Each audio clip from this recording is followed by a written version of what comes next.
Olá, sejam muito bem-vindos e bem-vindas a mais um episódio do Urbanidades. Eu, João Freitas, o seu anfitrião, estou aqui hoje excepcionalmente sozinho, mas vou dar os recados rápidos para a gente poder ir logo para a entrevista com o William Ribeiro. Aliás, essa foi uma entrevista muito bacana. O professor William Ribeiro da UFRJ e hoje coordena o RECIME, Rede de Pesquisadores sobre Cidades Médias. Então, tivemos a oportunidade de falar um pouco sobre essa rede, né, sobre as pesquisas que estão sendo desenvolvidas no coletivo, mas também tivemos a oportunidade de ouvir um pouquinho sobre a pesquisa do próprio William, sobre o shopping center na cidade média, sobre as mudanças nos padrões de consumo. Então foi uma conversa muito, muito rica.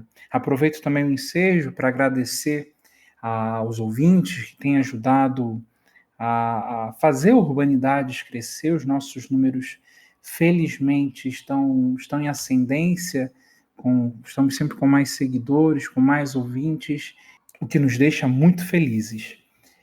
É importante também aos que estão nos ouvindo pelo Spotify que nos sigam, aos que estão ouvindo pelo iTunes, pelo Apple Podcasts, que deixe lá as 5 estrelas, pois amplia a nossa visibilidade dentro da plataforma.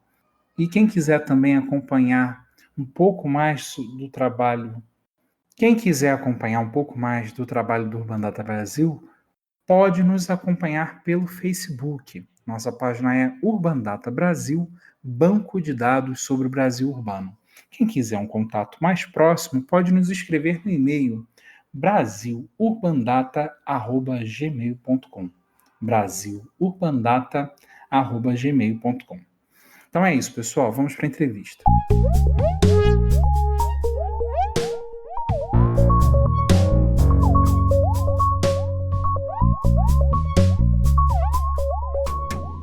Olá, mais uma entrevista do Urbanidades.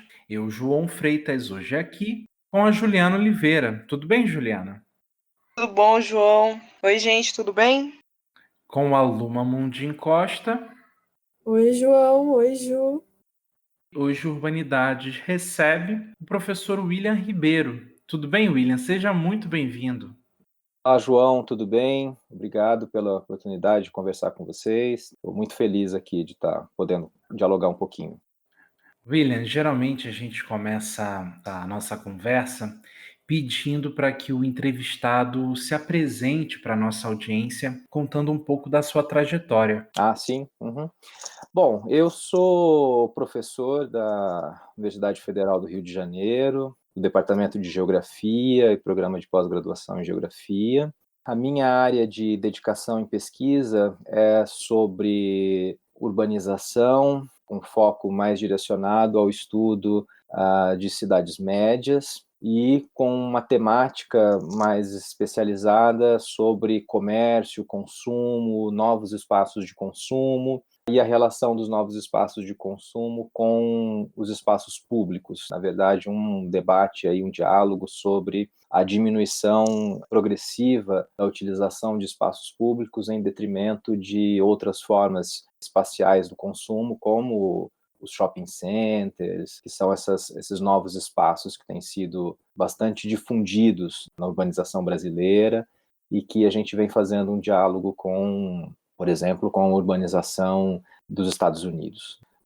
Bom, então, essa minha trajetória de pesquisa, ela remonta na verdade, desde o início da minha formação, já na pós-graduação, quando eu fazia ainda o mestrado, e a minha já participação desde o início da criação da rede de pesquisadores sobre cidades médias, a RECIME. Eu tive a oportunidade de participar de uma das primeiras reuniões dessa rede, que aconteceu ainda no ano de 1999, quando a ocorrência de um simpósio nacional de geografia urbana na cidade de Presidente Prudente, no interior de São Paulo, onde ali se juntaram pesquisadores identificados pela temática das cidades médias para debater uma agenda de pesquisa, debater possivelmente até a realização de uma pesquisa conjunta. Ou seja, ali debatia-se muito, e é algo que perpassa toda a nossa proposição de pesquisa, que é o fato de que isso é uma realidade da pesquisa sobre cidades no mundo, é uma questão internacional, e no Brasil isso também sempre foi muito evidente, ou seja, no caso brasileiro, até uma forma mais aguda, nós sempre avaliamos dessa maneira, pelo fato da urbanização brasileira ser muito ainda concentrada no litoral, e naquele momento, na década de 90,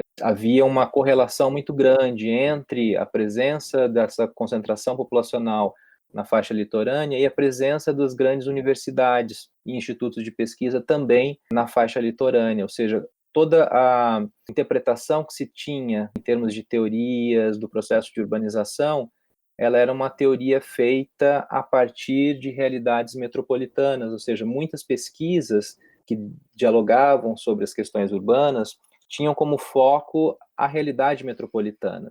E, no entanto, nos chamava a atenção, sobretudo pela questão da localização de pesquisadores em cidades que nós chamamos de cidades médias. Importante até a gente já deixar claro, quando nós falamos cidades médias, a gente está falando de cidades que têm um posicionamento de intermediação na rede urbana, né? E não necessariamente um patamar demográfico, como se utilizou durante algum tempo. Não é necessariamente o tamanho das cidades que as torna média, é, na verdade, o papel que elas desempenham na rede urbana, nessa intermediação entre metrópoles, cidades pequenas e mesmo campo. Então, ou seja, o processo de interiorização da urbanização, associado também à interiorização das universidades no Brasil, levantou muito essa agenda de pesquisa para entender essa outra componente do território urbano brasileiro, que eram as cidades médias. Então, a minha formação sempre foi nesse sentido, de buscar entender quais eram os papéis desempenhados nestas cidades médias que poderiam influenciar, inclusive, na alteração das teorias sobre a urbanização que nós tínhamos disponíveis. Ou seja, a gente parte do princípio de que as cidades médias, elas não são apenas realidades urbanas menores do que as metrópoles. E a gente parte, inclusive, também do princípio de que as metrópoles, elas não são necessariamente apenas cidades grandes.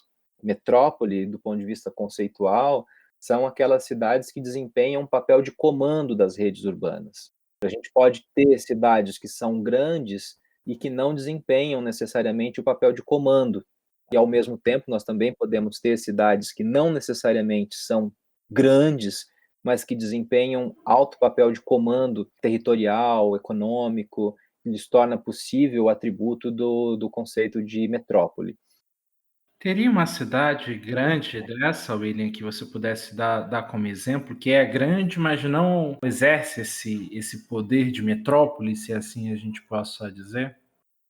Olha, no caso do Brasil, a gente tem muito uma correlação entre, por exemplo, nós temos algumas capitais de estado que são cidades que possuem um patamar populacional muitas vezes superior aos de 500 mil habitantes, mas que não exercem um papel de comando territorial. Por exemplo, cidades como Natal, João Pessoa, Florianópolis, são cidades que possuem até um tamanho populacional que nós poderíamos, para a realidade brasileira, chamarmos de grande, mas que não são consideradas metrópoles, porque elas não exercem efetivamente um papel de comando das suas redes urbanas regionais. No caso, por exemplo, que eu citei de Florianópolis, ela é um caso, inclusive, particular, porque a própria capital do estado não é a maior cidade do estado, né? Então, isso gera alterações bastante interessantes. E na outra ponta, nós temos cidades que não são tão grandes do ponto de vista populacional ou mesmo territorial, como, por exemplo, o caso de Frankfurt ou mesmo Detroit, que são cidades que não têm um tamanho populacional tão grande. No entanto, são cidades que são sedes de empresas que trabalham na escala global, portanto, exercem um papel de comando, inclusive internacional. Então, ou seja, é uma questão não necessariamente de tamanho demográfico, mas dos papéis que elas desempenham.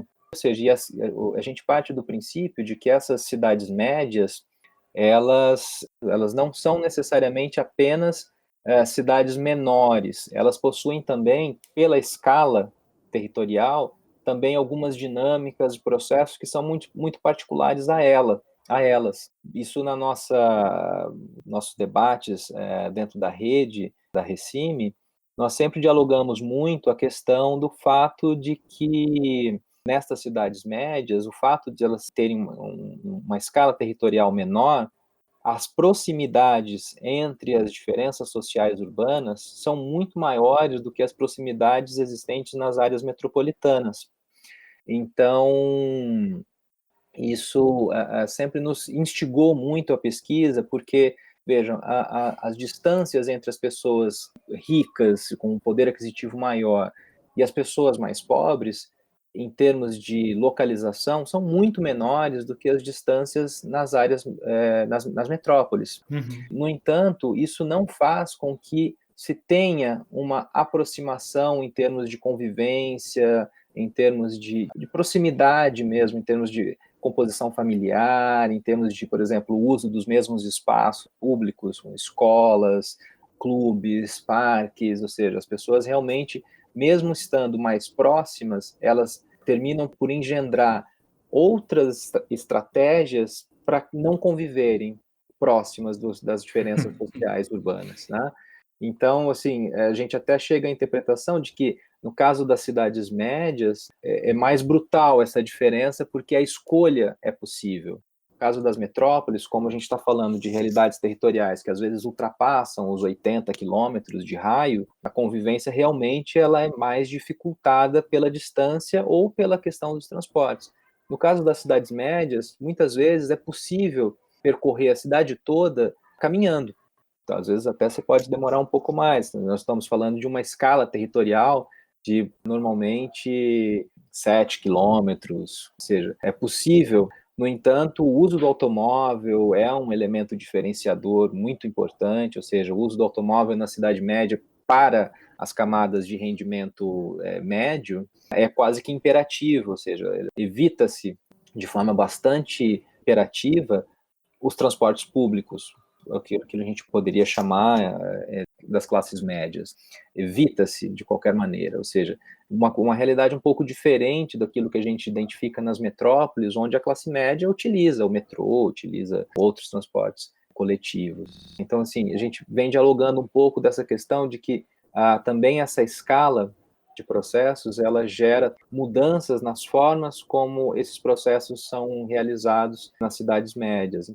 Eu vim, portanto, dessa trajetória até me tornar professor na UFRJ no ano de 2007, e quando eu ingressei aqui, ou seja, eu vinha realmente de uma imersão da pesquisa e da vivência em cidades médias. Eu, na verdade, venho de Londrina, que é no interior do Paraná, no norte do Paraná, onde estudei na graduação, passei na pós-graduação na Universidade Estadual Paulista, em Presidente Prudente, e me tornei professor na UFRJ, ou seja, passei a viver numa metrópole, passei a conviver com questões metropolitanas e uma agenda de pesquisa também na escala metropolitana, ou seja, uma demanda de alunos para orientações e tudo mais. Então, isso me levou, inclusive, também a mudar um pouco o meu olhar de pesquisa da escala do espaço intraurbano para pensar também a escala dos espaços interurbanos, pensar como é que essa dinâmica das cidades médias no Brasil, ou seja, o fato de eu vir para cá, para a UFRJ, isso também alterou, de certa maneira, a escala da minha pesquisa, onde eu passei a pensar mais sobre as correlações entre as cidades médias em diferentes regiões brasileiras, em diferentes posições geográficas no Brasil, e mais recentemente eu passei a me dedicar, nos últimos anos de pesquisa, mais especificamente à produção de shopping centers em cidades médias, ou seja, uma dinâmica que tem origem nas áreas metropolitanas e que se tornou um imperativo na urbanização brasileira e também nas cidades médias. Trata-se hoje de uma lógica no processo de produção dos espaços urbanos, a presença desse equipamento urbano, o shopping center, como quase que um paradigma da urbanização e, claro, Isso tem uma correlação direta com a questão da propriedade imobiliária, das dinâmicas imobiliárias, com toda uma nova forma de diferenciação social, e aí, mais uma vez, diferenciando da questão das metrópoles, trata-se de um elemento bastante diferente, ou seja, um shopping center numa área metropolitana, ele tem a capacidade de influenciar um determinado setor dessa metrópole. Um shopping center na zona sul do Rio de Janeiro, ele tem a capacidade de influenciar, na sua dinâmica cotidiana, os setores ali bastante próximos da zona sul. Normalmente isso é alterado um pouco aos finais de semana, mas o grande público, ele é realmente próprio da metrópole e próprio, de uma maneira bastante específica, desses setores, esses bairros que estão ali muito próximos. Numa cidade média, o impacto da presença de um shopping center, ele é sempre numa escala regional. Ele atende não apenas aquela cidade, mas como um raio que a gente tem identificado entre 50 e 100 quilômetros. Então, quer dizer, a gente trata ali de uma questão diferente de impacto. Então, mais um fator que tem uma diferença bastante profunda é o fato, por exemplo, da questão das legislações urbanas. Um shopping center instalado numa área metropolitana, ele, de certa maneira, tem que seguir, e acaba sendo bastante forçado a seguir, as leis urbanas. Então, a gente tem vários exemplos na cidade de São Paulo, mesmo na cidade do Rio de Janeiro, de shopping centers que tiveram que se adequar à legislação, à questão da acessibilidade, à questão da mobilidade urbana, ou seja, tiveram que se adequar à questão da legislação. O que a gente tem identificado muito isso nas pesquisas, é que nas cidades médias, o poder que esses grandes shopping centers têm, ele é proporcionalmente muito superior, porque lá, eles quando se instalam, eles já se instalam com um know-how, com um poder de influência sobre o poder público muito grande, ao ponto de alterarem a legislação urbana, de alterarem, inclusive, a própria mobilidade urbana, ou seja, é muito comum que há uma predominância de se instalarem nas áreas periféricas dos espaços urbanos nas cidades médias, ou seja, exatamente próximos sempre a rodovias, para terem esse alcance espacial regional, terem obras pagas pelo poder público de infraestrutura viária, com rodovias, acessos, muitas vezes viadutos, que são construídos, mesmo redes técnicas de energia, galerias pluviais, ou seja, toda a mudança da circulação de ônibus urbanos, ou seja, toda uma alteração paga com dinheiro público para a adequação desses equipamentos urbanos. Bom, e mais recentemente, eu fui, e aí só para concluir essa etapa da minha trajetória, eu me interessei muito por essa questão das origens desse processo no Brasil, e eu fui então investigar de onde veio essa tendência da urbanização brasileira ser determinada pela presença de shopping centers, isso tanto nas metrópoles quanto nas cidades médias, mas o meu foco é especificamente nas cidades médias, e a origem disso está, como eu disse no início, nos Estados Unidos, que foi onde foram criados os shopping centers, onde essa dinâmica, né, na verdade, tem uma relação com o processo de suburbanização nos Estados Unidos, que, claro, há uma diferença muito grande da formação socioespacial dos Estados Unidos e a formação socioespacial do Brasil, ou seja, nós acabamos importando esse modelo de urbanização, foi uma opção pelos nossos agentes produtores dos espaços urbanos, nossa elite empreendedora que domina a produção imobiliária, que domina a produção e a distribuição de bens e serviços, e que trouxe, né, esse equipamento urbano, ou seja, o primeiro shopping center instalado no Brasil foi o Shopping Iguatemi, em São Paulo, em 1966. E nos Estados Unidos, essa já era, ou seja, né, na década de 60, já havia um número superior a 300 shopping centers em funcionamento nos Estados Unidos. Então, quer dizer, já tinha uma dinâmica bastante consolidada dessa forma de consumo e que nós importamos de uma maneira muito distinta. Distinta pelo seguinte: enquanto nos Estados Unidos os shopping centers têm uma correlação com o processo de suburbanização, ou seja, com a questão do crescimento espacial das cidades e a necessidade de uma distribuição espacial de bens e serviços de uma maneira distinta, não necessariamente uma questão de distinção social. No Brasil, veja, o primeiro shopping center foi instalado nos Jardins, em São Paulo. No Rio de Janeiro, foi o Rio Sul, na Zona Sul. Então, quer dizer, localizado em áreas onde o preço da terra é mais elevado, onde há uma distinção social mais elevada. Então, muito diferente de como o processo ocorreu nos Estados Unidos.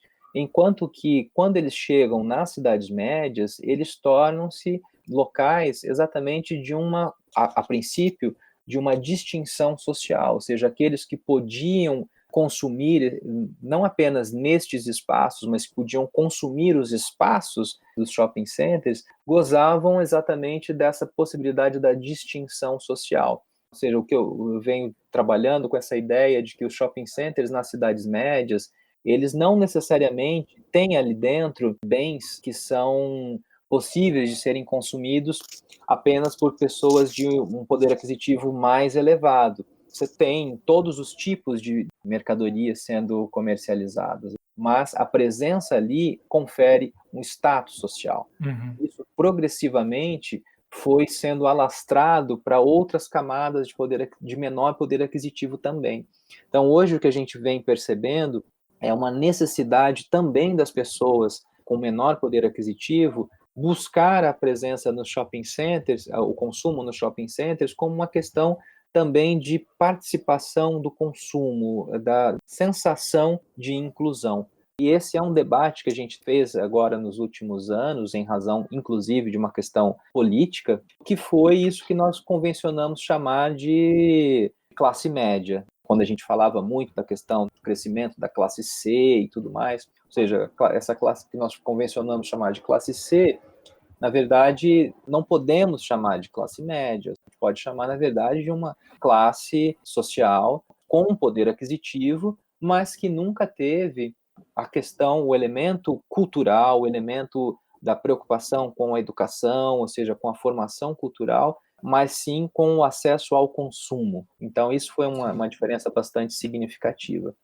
E aí, para concluir essa questão da minha trajetória, eu fui buscar justamente nesse ano que passou, e inclusive esse foi um dos motivos que a gente teve a nossa agenda para esse bate-papo aqui, que eu passei o último ano desenvolvendo uma pesquisa de um pós-doutoramento com o financiamento do CNPq nos Estados Unidos, fazendo exatamente esse levantamento da origem dos shopping centers, como eles estavam nas cidades médias dos Estados Unidos. Então, eu selecionei algumas cidades médias dos Estados Unidos, bastante distintas para uma pesquisa, e entender como os shopping centers foram absorvidos, como eles faziam parte do processo de produção da cidade. E agora eu venho justamente trabalhando numa construção teórica sobre como há essa distinção da absorção desses equipamentos num país como os Estados Unidos, num país como o Brasil, para a gente pensar um pouco em perspectivas da urbanização brasileira. Bom, mais ou menos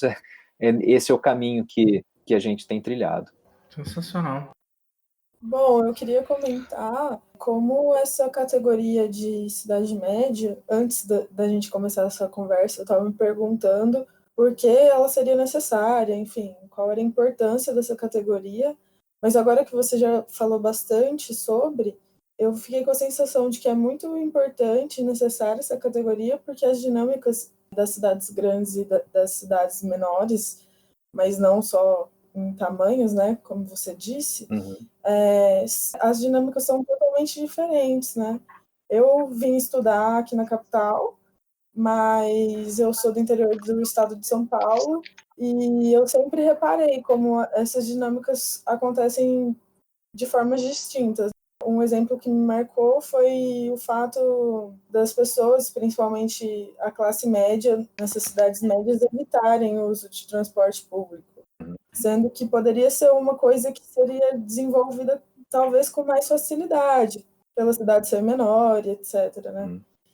Só que esse uso não é feito, né? E isso é legal de se pensar, porque eu acho que tanto na academia quanto no senso comum, a gente cria um imaginário de cidade universal, como se existisse só o rural e o urbano, e esse urbano é uma coisa só. Uhum. É muito importante pensar vários níveis de desenvolvimento urbano e de como o urbano pode se dar. Luma, então, interessante esse seu comentário, é bastante importante para nossa, inclusive, reflexão, porque esse debate das cidades médias, ele tem uma origem, do ponto de vista do debate acadêmico, numa realidade que foi bastante debatida na França por um professor chamado Michel Rochefort, que estudou a realidade das cidades que ele chamava de cidades regionais francesas e que potencializavam exatamente dinâmicas regionais muito próprias,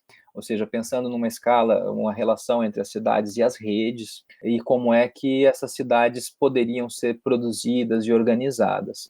Isso veio para o Brasil de uma forma, isso é bastante interessante para a nossa história de pesquisa, sobretudo para pensarmos a construção da nossa agenda, que foi, por exemplo, algumas pessoas, alguns professores que estudaram na França sob orientação do professor Michel Rochefort. Então, há dois pesquisadores que eu gostaria de mencionar. Um deles é o professor Oswaldo Amorim, que é professor da Universidade Federal de Minas Gerais, hoje está na PUC de Minas Gerais, e que fez, no final dos anos 60 e dos anos 70, o seu doutorado lá sob orientação do professor Michel Rochefort, sobre a cidade de Formiga, Minas Gerais, onde ele traz exatamente esse debate sobre a pesquisa das cidades médias, essa questão regional, ou seja, não apenas um estudo, como era tradicional no país, de cidades, de realidades metropolitanas, como a quantidade imensa de pesquisas que já existiam sobre São Paulo, sobre Rio de Janeiro. Então, isso inaugura a presença da pesquisa também nestas cidades. E a outra professora, que também fez o seu doutoramento, concluindo no início dos anos 70, é a professora Maria Adélia, que traz exatamente também, é professora da Universidade de São Paulo, já aposentada, que traz esse debate para o Brasil de uma forma bastante interessante, porque a pesquisa dela, de doutoramento, foi sobre cidades que estariam nessa escala intermediária das cidades médias. E ela faz uma pesquisa extremamente interessante, buscando trazer aquela metodologia desenvolvida pelo professor Michel Rochefort para a realidade brasileira, buscando uma metodologia de como pensar cidades médias. E isso foi absorvido no segundo Plano de Desenvolvimento Nacional, segundo PND, nos anos 70, ou seja, um programa nacional de criação de cidades médias, da qual a professora Maria Adélia fez parte, sendo coordenadora, sobre o Programa Nacional de Criação e Fomento de Cidades Médias, numa interpretação que na época se fez das cidades médias como sendo possíveis soluções para os problemas metropolitanos. Debatia-se muito naquele momento a ideia de criar cidades médias ou fomentar o desenvolvimento, e aí o termo desenvolvimento aqui não é mero vício de linguagem, é na verdade porque tratava-se de uma política desenvolvimentista, de que estas cidades médias poderiam desafogar as metrópoles e criar aí, ou seja, aquilo que na época se debatia muito sobre que seriam redutos de classe média, ou seja, cidades que não teriam os mesmos problemas urbanos, seriam cidades onde as pessoas teriam vidas, ou seja, melhores, entre aspas, qualidades de vida. Então, isso é bastante interessante, porque a nossa agenda de pesquisa parte exatamente da análise de como esse processo se desenvolveu, ou seja, não se tratam de cidades onde não há problemas urbanos ou os problemas são menores porque as pessoas têm vida melhor pela escala da cidade. Na verdade, trata-se de novos problemas urbanos com novas absorções na escala dos territórios urbanos. Então, ou seja, configurou-se, portanto, novas dinâmicas de escala dos processos. Então, é aquilo que a gente estava dialogando no início, ou seja, são outras escalas de apropriação dos espaços urbanos e não, ou seja, e jamais a gente entrou nesse debate de que seriam cidades sem os mesmos problemas, ou seja, a gente tem feito pesquisas em cidades, por exemplo,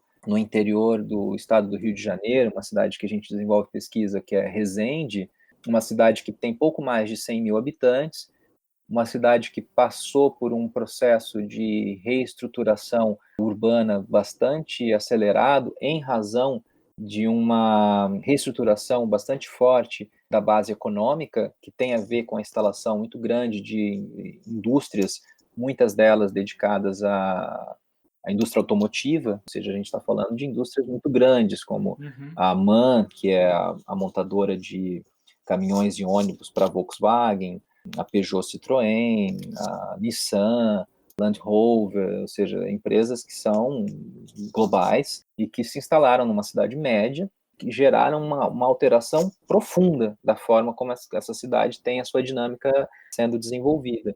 Então, e a gente fez pesquisas ali recentemente, uma pesquisa de doutorado que eu orientei, hoje minha colega, a professora Eliane Melara, da Universidade Federal Fluminense, no campus de Angra dos Reis, ela estudou a questão da insegurança ali no Médio Vale do Paraíba, Resende e Volta Redonda.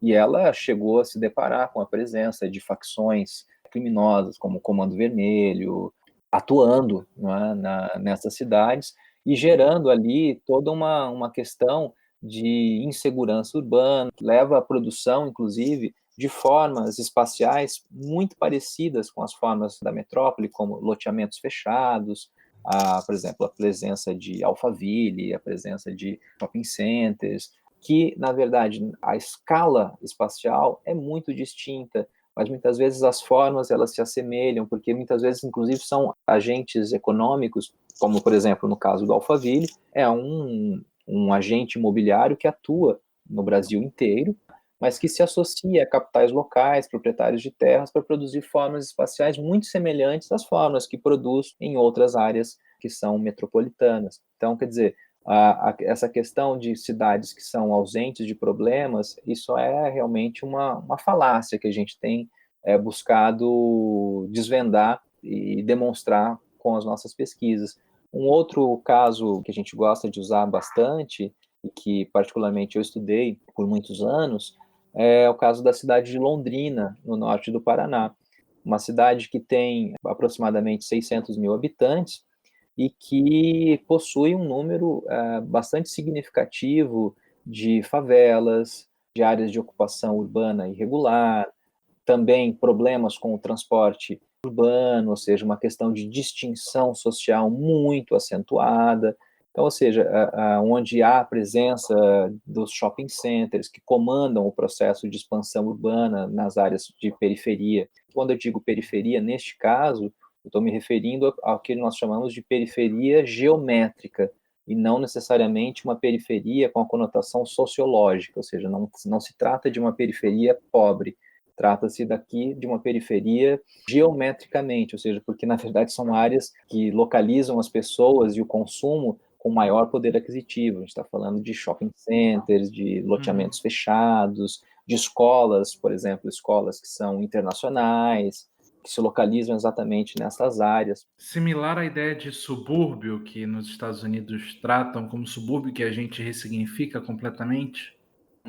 Olha, na verdade, um pouco diferente, porque o que nós vamos verificar da presença do subúrbio americano, ele se trata, na verdade, da presença do que nós poderíamos chamar, que seriam as classes médias. Neste caso, a gente está aqui falando de pessoas de classe média alta, seriam as elites locais, regionais. Estaria falando aqui realmente daquelas pessoas que possuem a hegemonia local, ou seja, que teriam as pessoas realmente com os maiores poderes aquisitivos local ou regional. Entendi. Um pouco distinto da realidade do subúrbio americano, que seriam realmente aquela classe média que foi aos poucos ganhando poder aquisitivo e tendo casas confortáveis, né, bons carros, mas que continuaram sendo pessoas que são assalariados, que trabalham, às vezes têm pequenos negócios,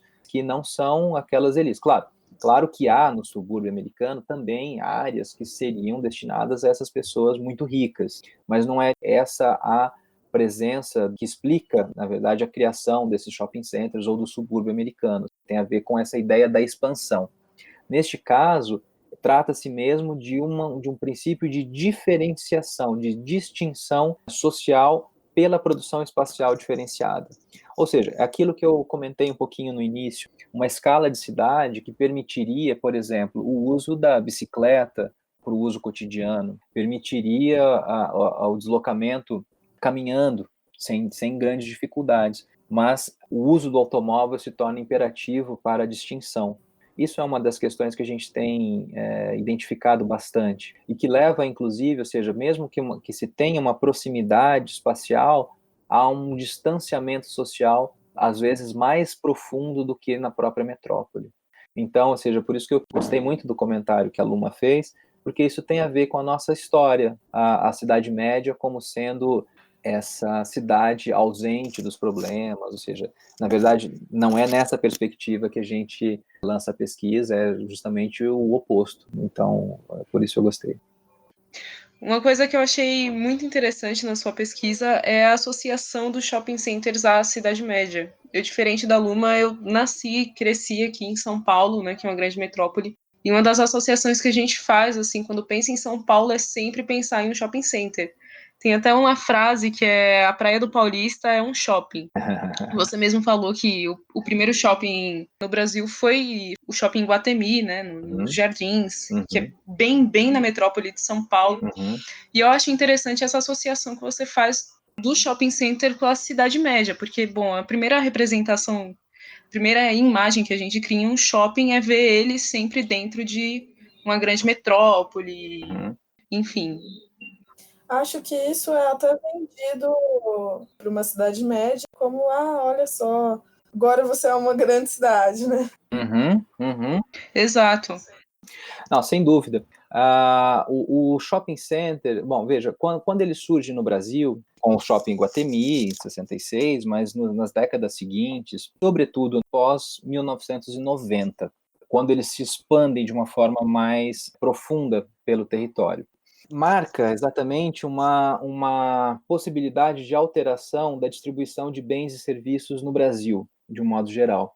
Então, ou seja, se antes as metrópoles concentravam praticamente todo o comércio e serviços, o comércio e serviço considerado, entre aspas, moderno, das grandes franquias, grandes redes, o shopping center leva ao interior do país as grandes marcas. Ele leva os hipermercados, ele leva essas grandes franquias que operam na escala nacional no Brasil, e, portanto, levam, como vocês duas comentaram agora, levam também alguns signos que são imediatamente apropriados, primeiramente pela elite regional, e, num segundo momento, de forma generalizada por toda a população.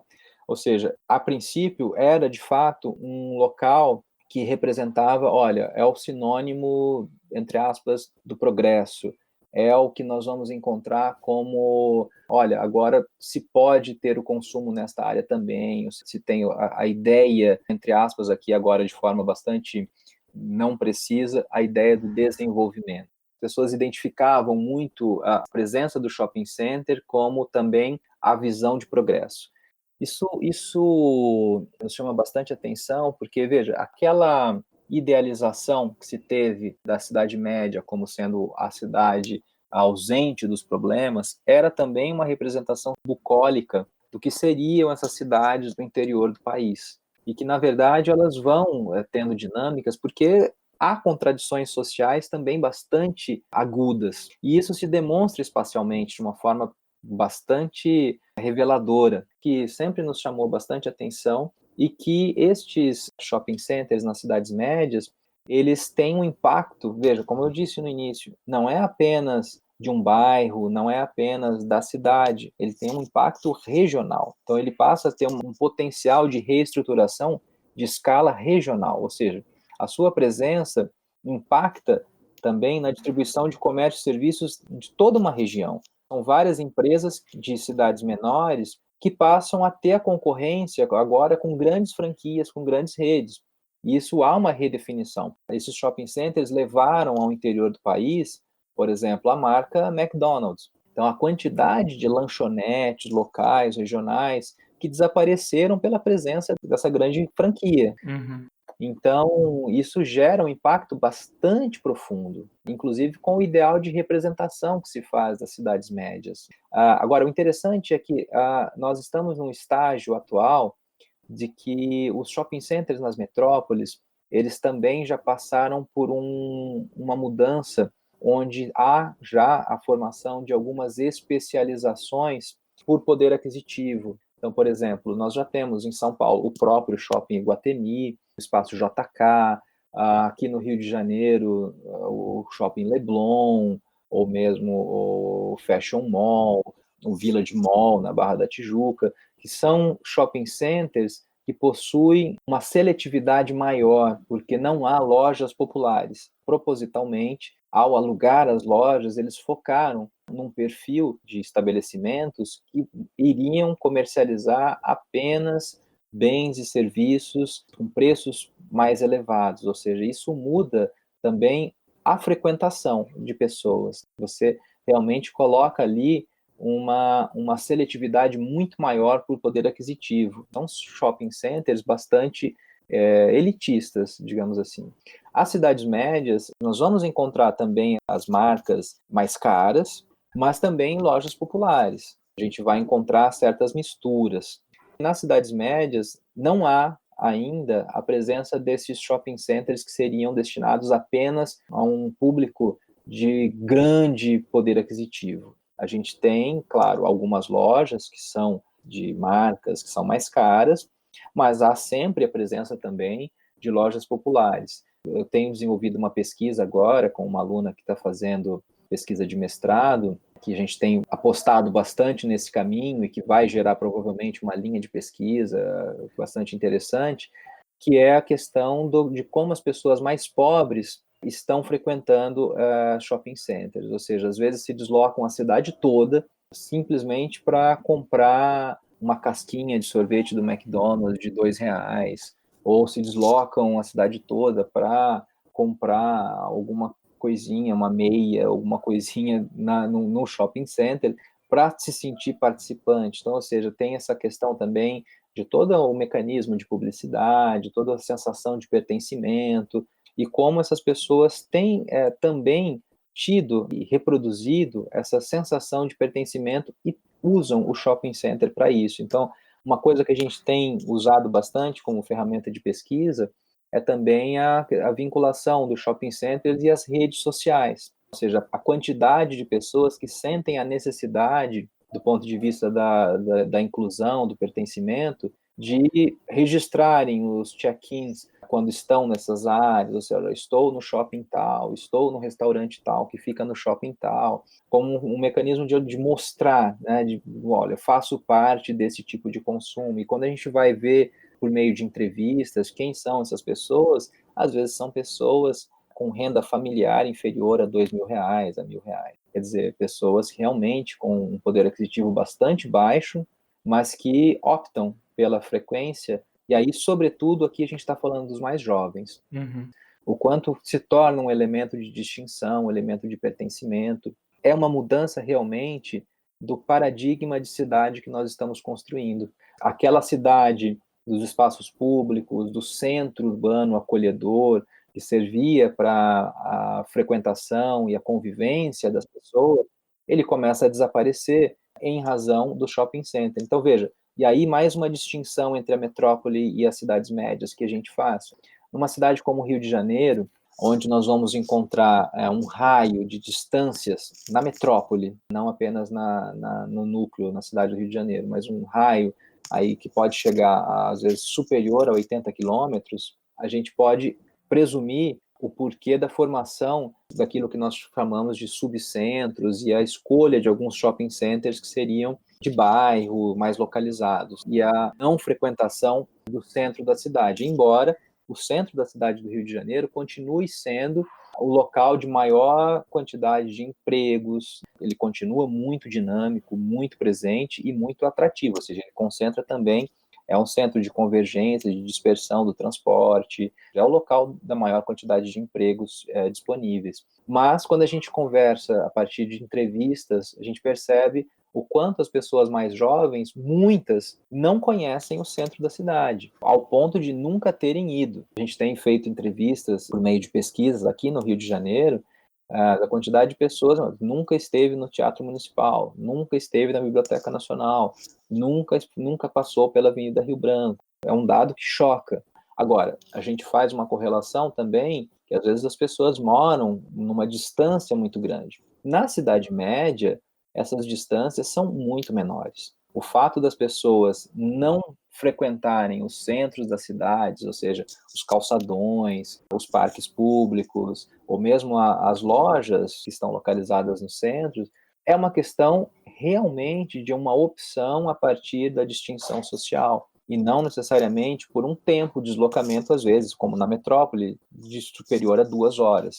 Ali, nas cidades médias, você pode perfeitamente se deslocar ao centro, às vezes, em 10 minutos, o tempo médio de deslocamento local.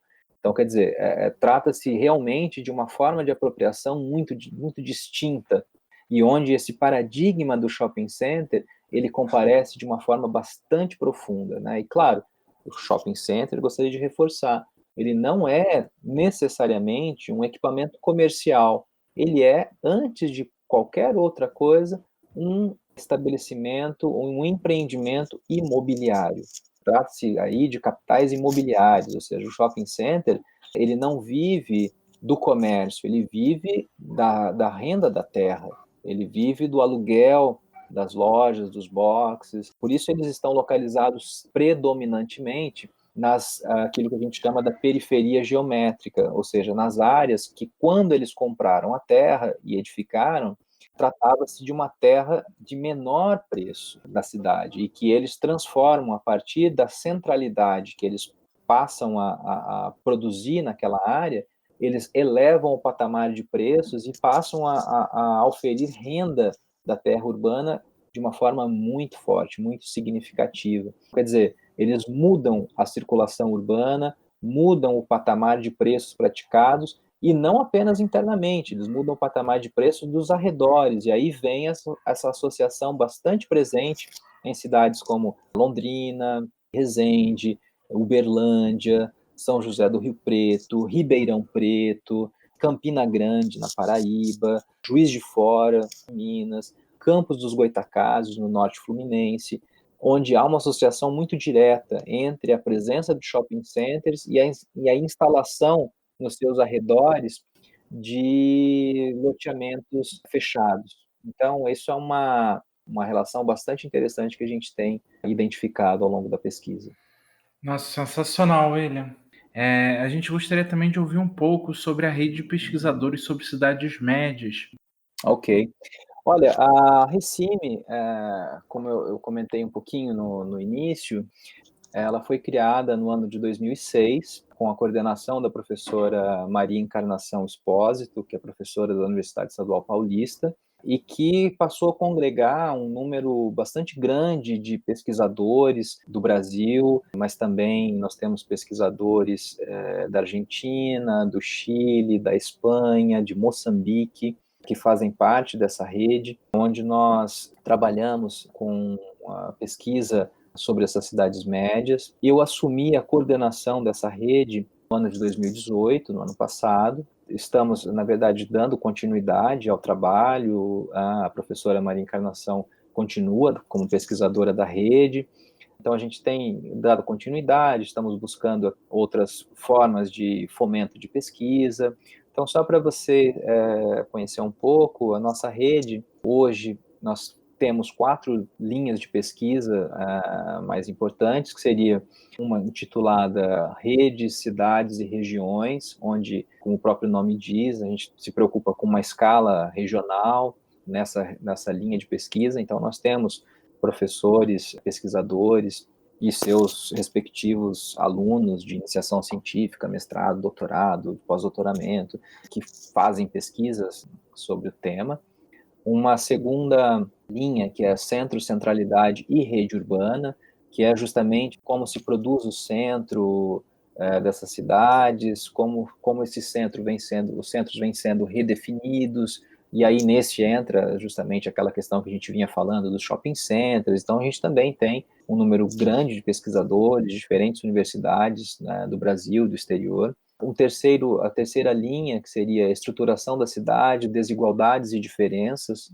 Então, é uma linha que busca aí enxergar como é que essa reestruturação urbana, que é desenvolvida no período contemporâneo, ela tende a ampliar as desigualdades, a presença de áreas de favelas, a presença de áreas de ocupações irregulares, a presença da violência, a presença dos loteamentos fechados, dos condomínios fechados, ou seja, toda uma lógica que conduza a avaliar. Inclusive temos nessa linha também um debate bastante grande sobre a insegurança, e a nossa quarta linha, que é o mercado imobiliário e produção da habitação. Então essa é uma linha também que se preocupa muito com a expansão imobiliária, com a questão do mercado imobiliário nas cidades médias, ou seja, que é um mercado muito aquecido, o número imenso de lançamentos, e é muito interessante porque as pesquisas que estão sendo desenvolvidas têm revelado que nessas cidades médias, sobretudo algumas delas que a gente encontra alguns patamares de, entre aspas, aqui, de desenvolvimento mais acelerado,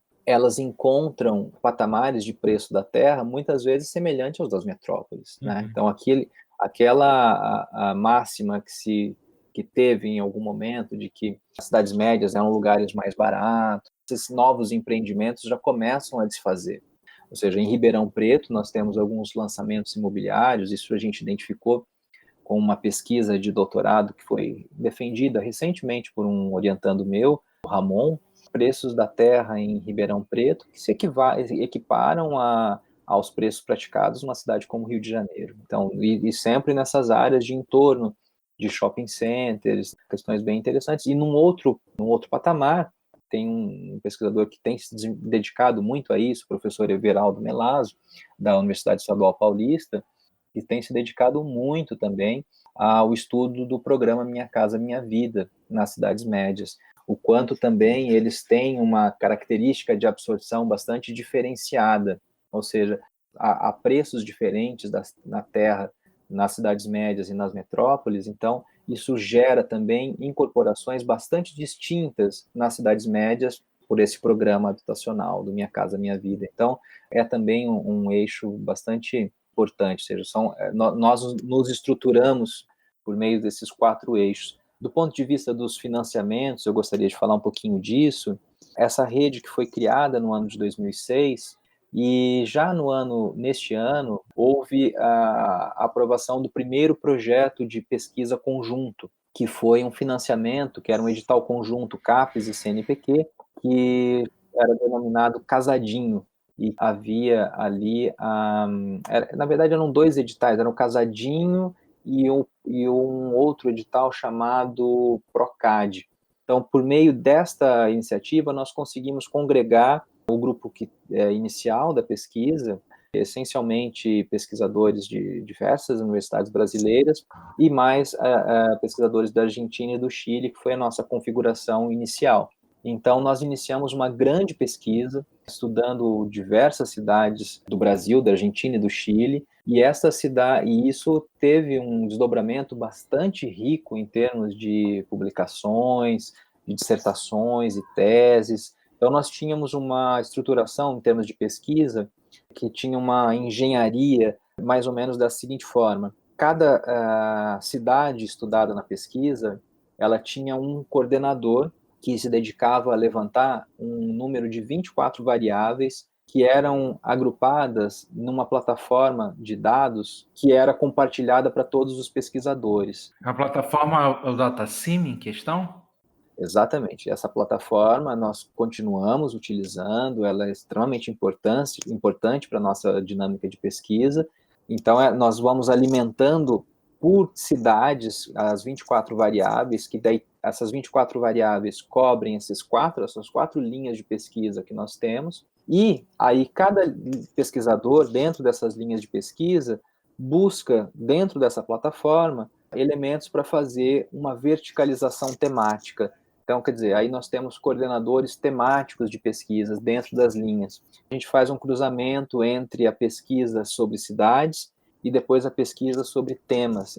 E isso, do ponto de vista das publicações, é bastante interessante, porque, veja, nós, ao longo desses anos, já publicamos alguns, enfim, como eu disse, muitas dissertações, teses, artigos, mas o que nós também consideramos como grande salto para a nossa rede, a questão das publicações em forma de livros. Nós temos uma dinâmica de publicar sempre resultados das pesquisas sobre cidades, quando a gente considera aquilo mais concluído, nós sempre juntamos 2 cidades. Então, nós já publicamos pesquisas como Dourados e Chapecó, Marabá e Los Angeles, Passo Fundo e Mossoró, Chilã, no Chile, Marília, Tandil, na Argentina, e Uberlândia. Então, quer dizer, são pares de cidades onde nós podemos fazer um cruzamento, porque os livros estão estruturados mais ou menos com os mesmos eixos da pesquisa, e a gente pode fazer aí comparações, sobreposições. Estes livros todos estão disponíveis para download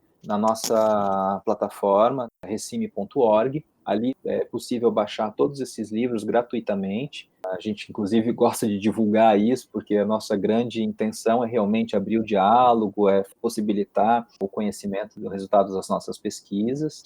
E nós também estamos nos dedicando agora à publicação de questões mais temáticas, né? Então, nós já lançamos alguns livros, como, por exemplo, de Centro e Centralidade em Cidades Médias, que é um livro que aí agrupa a pesquisa de várias cidades que foram estudadas, numa reflexão mais relativa à questão de centro e centralidade. Esse caso tem um debate que parte da formação inicial dos centros dessas cidades, passando por uma questão histórica, a questão dos núcleos, cidades primás, ou seja, muitas delas foram cidades que nós chamamos de pontas de trilho, cidades que são as chamadas bocas de sertão, passando por uma configuração, ou seja, desses centros principais dessas cidades, ou seja, como é que eles se construíram, e, no período recente, a presença predominante dos shopping centers. Então, a gente vem caminhando dessa maneira. Do ponto de vista da divulgação, então, nós temos aqui os livros, que eu já comentei, mas também nós fazemos, sem uma periodicidade muito regular, mas nós estamos nos dedicando a isso, um simpósio internacional sobre cidades médias, que é o que nós chamamos de SINDEP. A gente está trabalhando nisso em conjunto com os nossos colegas pesquisadores do Chile, né, em especial com o professor Christian, que é professor da Universidade do Chile, e o professor Gonçalo Salazar, que é o professor de Vila Rica, mas também com alguns colegas, que é o professor Frederico Arenas, o professor Vicente Prigliano, que é também professor da PUC do Chile, e aí todos nós da rede estamos empenhados nessa organização desse evento, que é um evento internacional, e estamos apostando um bom momento de reflexão e avanço numa perspectiva não apenas da troca de experiências de pesquisa e questões empíricas, mas um avanço do patamar do debate teórico. Maravilha. William, uma coisa que você estava falando anteriormente, né, era sobre o DataCime, que é o banco de dados do Recime. Sim. E, bom, nós do Urbanidades achamos muito interessantes porque a gente também tem um banco de dados, né, o Urban Data Brasil, o banco de dados de pesquisa sobre o Brasil urbano. Sim. Bom, eu pergunto, aproveitando tudo isso, eu pergunto se você não pode falar um pouquinho mais sobre o DataCime, como é que ele funciona, se ele é aberto para todos. Ah, sim. Como é que ele funciona? Olha, essa é uma plataforma que nós valorizamos muito na nossa pesquisa, porque nós temos um grupo muito diverso. Temos pesquisadores de diferentes estados, diferentes países, e a gente se encontra pessoalmente, às vezes 1 ou 2 vezes por ano. Então, essa é uma plataforma que permite que a nossa proximidade, embora física não seja possível, por meio de eletrônico, a gente possa fazer o cruzamento das informações. Então, ela é uma plataforma que possui alimentação que pode ser feita pelo próprio pesquisador. Então, cada pesquisador, coordenador, possui uma senha de acesso e consegue fazer a alimentação da plataforma. Nós temos uma pessoa técnica que faz também essa alimentação de um modo mais geral, que ele está em Presidente Prudente. Ele junta, portanto, as principais pesquisas que são desenvolvidas no âmbito da rede E essa questão que você perguntou, né, assim, tem duas vertentes. Há uma parte que é de livre acesso, nós tornamos pública, então, por exemplo, os downloads dos livros, ou mesmo algumas bases mais gerais da pesquisa, isso tudo é público, de acesso público, qualquer pessoa que entrar no site, na plataforma recime.org, vai ter acesso a essas informações, vai conhecer um pouco das cidades, vai conhecer um pouco da metodologia das nossas pesquisas, dos nossos eixos, das nossas coordenações, tem ali alguns resultados de pesquisa que nós já tornamos público. Agora, tem uma outra interface que é fechada aos pesquisadores. É fechada pela seguinte razão, não é uma questão de nós guardarmos a pesquisa para a gente, é uma questão de que se trata de uma etapa metodológica, ou seja, são dados brutos, não analisados, às vezes precisam ser repensados, precisam ser polidos, é a etapa intermediária da pesquisa, muitas vezes são resultados de entrevistas, são fotografias, dados que são colocados, então a gente troca essas informações, mas elas às vezes não estão acabadas, então a gente não torna isso público para a gente não correr o risco de ter publicação de informações com alguma incorreção, faltando alguns ajustes finais, então a gente guarda isso para uso interno, e isso é publicado normalmente na íntegra quando os livros são feitos. Como eles são textos bastante longos da cidade, ou seja, normalmente os textos de cada cidade, eles variam aí em torno de 160, 200 páginas cada cidade. Então, quer dizer, nós temos espaço para colocar ali quadros, tabelas, informações, mapas, que nós não teríamos nenhuma condição de colocar em artigos que se limitam a poucas páginas. Então, ali a gente teria que colocar somente aquele extrato mais sintético da pesquisa. E por meio desses livros a gente tem a condição de tornar público muitos dados que têm sido utilizados por outros pesquisadores. A gente tem acompanhado muitas dissertações, teses, artigos, publicações sobre o tema, que têm buscado nessas nossas publicações fonte de informações, porque na nossa pesquisa, nós temos muitas fontes primárias, nós elaboramos, nós construímos. Trabalhamos, obviamente, também com muitas fontes secundárias, mas nós temos também uma produção de informação primária bastante grande. Então, a nossa plataforma, nós gostamos de divulgar também notícias com os temas que fazem parte da nossa dedicação. Nós colocamos normalmente a questão da bibliografia que nós utilizamos, então tem ali notas bibliográficas que nós tornamos públicas também. Então, é mais ou menos nesse sentido que a nossa plataforma está organizada. Eu queria aproveitar esse gancho que você fez sobre pesquisa de campo para finalizar a nossa entrevista, pedir para você dar uma experiência, um insight mais marcante na sua trajetória, ainda que você tenha ilustrado de várias formas durante a entrevista o que é a pesquisa de cidades médias e o que o Recime faz como grupo. Uhum. Olha, no âmbito da Recime, acho que um trabalho de campo que foi bem interessante, marcante para nós, foi uma oportunidade que nós tivemos, não toda a equipe, mas um grande número de pesquisadores, fizemos um longo trabalho de campo no Chile, em que nós pudemos conhecer algumas cidades médias chilenas, em que nós pudemos ali conhecer um pouco por dentro, de uma forma mais detalhada, essa dinâmica da urbanização no Chile, das cidades médias, como elas são produzidas, e isso para nós pesquisadores brasileiros foi muito importante, porque muitas vezes a gente tem essa questão de que nós nos reconhecemos no outro. Então, uma interpretação bastante interessante de qual era, né, a nossa dedicação da rede urbana no Brasil, ou seja, como nós podemos traçar esses paralelos, porque muitas vezes na literatura, quando a gente vai buscar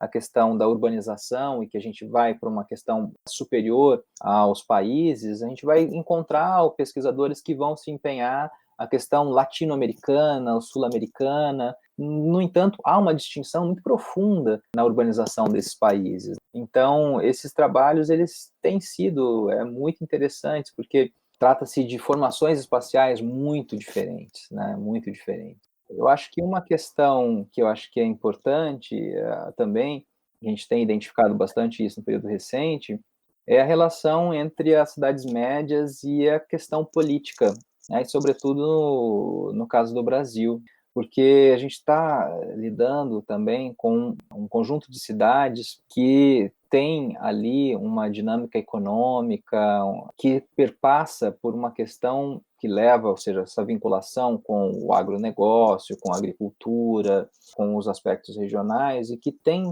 levado a uma dimensão bastante conservadora. Então, essas questões que a gente tem apontado, da questão da necessidade da distinção social por meio do consumo espacial diferenciado, isso também reflete, de certa forma, um pouco dessas contradições sociais que são inerentes. Então, por exemplo, cidades como Dourados, no Mato Grosso do Sul, nós temos uma professora, pesquisadora, a Maria José, da Universidade Federal da Grande Dourados, que tem revelado questões extremamente importantes sobre essa contradição social, ou seja, uma região extremamente conservadora, vinculada ao agronegócio, e que, enfim, tem produzido o espaço urbano em Dourados, que revela exatamente isso, ou seja, uma opressão extremamente forte aos índios, por exemplo, Dourados tem uma reserva indígena dentro da cidade e que tem sofrido pressões extremamente fortes, ou seja, é uma população que tem um índice altíssimo de suicídios, exatamente por uma questão psicológica, emocional, que tem a ver com uma questão de fundo econômico, de propriedade da terra, de conflitos, de ameaças constantes. E isso tem se traduzido do ponto de vista político por meio da nossa política de representação, a questão dos deputados que são eleitos exatamente com essa plataforma, os senadores que são eleitos com essa plataforma, muitos deles têm a sua base eleitoral em cidades médias. Essa questão da bancada do agronegócio, a bancada ruralista, a gente está falando exatamente de uma bancada eleita, uma plataforma normalmente sediada em cidades médias. Então, assim, tem uma vinculação direta entre essas cidades médias e os interesses dessa chamada bancada ruralista, ou bancada do agronegócio. Nossa, sensacional. Juliana, Luma, obrigado pela parceria de sempre. Foi muito bom estar com vocês novamente nessa entrevista. Eu agradeço demais, João. William também, muito bom te entrevistar, discutir sobre as cidades médias, sobre a relação que se tem com o espaço, a centralidade e tudo mais. Luma também foi muito bom. Valeu, gente. Foi demais hoje. Obrigada, Ju e João. Muito obrigada, William. Muito feliz de conhecer um pouco mais sobre sua pesquisa, sobre o Recime e entender um pouco mais sobre as cidades médias. William, em nome de toda a equipe do Urban Data Brasil e também do Urbanidades, eu deixo aqui o nosso muito obrigado pela sua paciência e generosidade de separar um tempo na sua agenda para que pudéssemos conversar e dizer também que nossas portas e ouvidos estão sempre abertos para a rede de pesquisadores das cidades médias. Que ótimo, João, Juliana, Luma. Foi um prazer muito grande poder conversar com vocês, atender ao convite que o João fez para essa conversa, para mim e para toda a equipe da Recime. É um prazer poder dialogar assim, com essa importante base que é o Urban Data, já com uma história já importante. E, enfim, foi um prazer, foi uma conversa muito boa, eu também gostei muito de conversar com vocês. Agradeço realmente essa oportunidade e esperamos ter prosseguimento, ter continuidade numa aproximação, eu acho que será muito frutífero.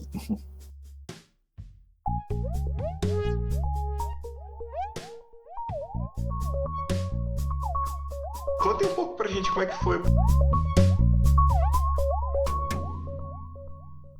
O Urbanidades é produzido pelo Urban Data Brasil, banco de dados bibliográfico sobre o Brasil urbano. O Urban Data está vinculado ao Centro de Estudos da Metrópole e está sediado no Departamento de Sociologia da Universidade de São Paulo. Urbanidads é feito por bolsistas e associados sob coordenação da professora Bianca Freire Medeiros. Visite nossa página no Facebook.